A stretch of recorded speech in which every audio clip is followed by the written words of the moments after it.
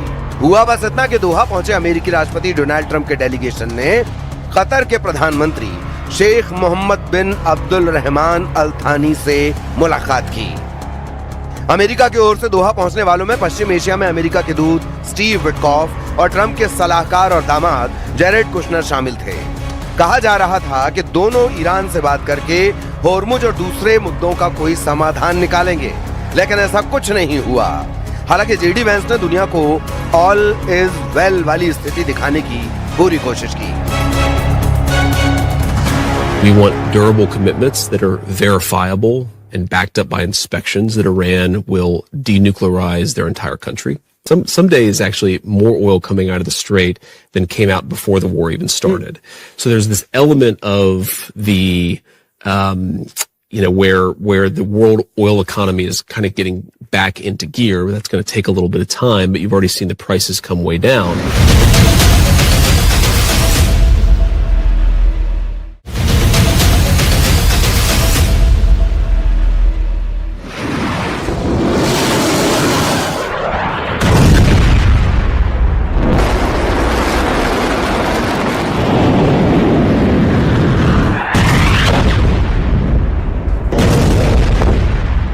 America कोशिश कर रहा है कि डील पर ईरान उसकी बात माने, हॉर्मुज में समझौते के आर्टिकल 5 को लागू करे, लेकिन ईरान नहीं झुक रहा।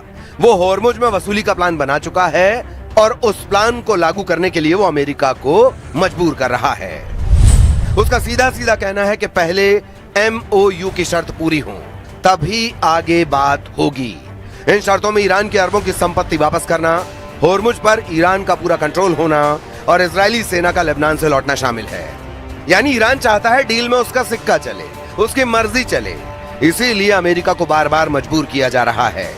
मगर यह दांव उल्टा पड़ सकता है।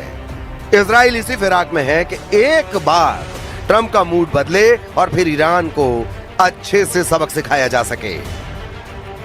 इजराइल के प्रधानमंत्री बेन्यामिन नेतन्याहू लेबनान पहुंचे हैं। लेबनान के दक्षिणी हिस्से में इजराइल के सैनिक मौजूद हैं। नेतन्याहू वहीं पहुंचे और अपने सैनिकों से मिले, उनका हौसला बढ़ाया।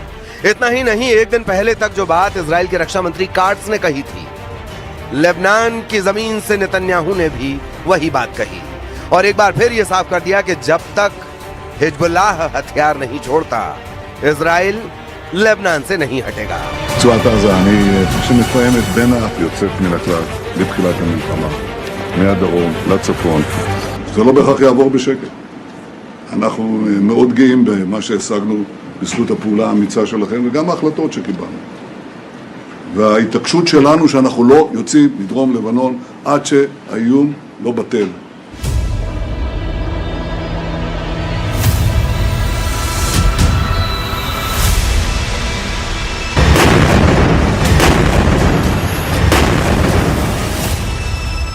इजराइल का कहना है कि अगर ट्रंप बीच में नहीं आते तो अब तक लेबनान में हिजबुल्लाह को कुचल दिया जाता। लेकिन ईरान से डील के लिए ट्रंप ने लेबनान वाला ट्रंप कार्ड चला, जिससे इजराइल को हमलों की रफ्तार धीमी करनी पड़ी। मगर इजराइल तो इजराइल है और नेतन्याहू को रोकना मुश्किल ही नहीं, नामुमकिन है।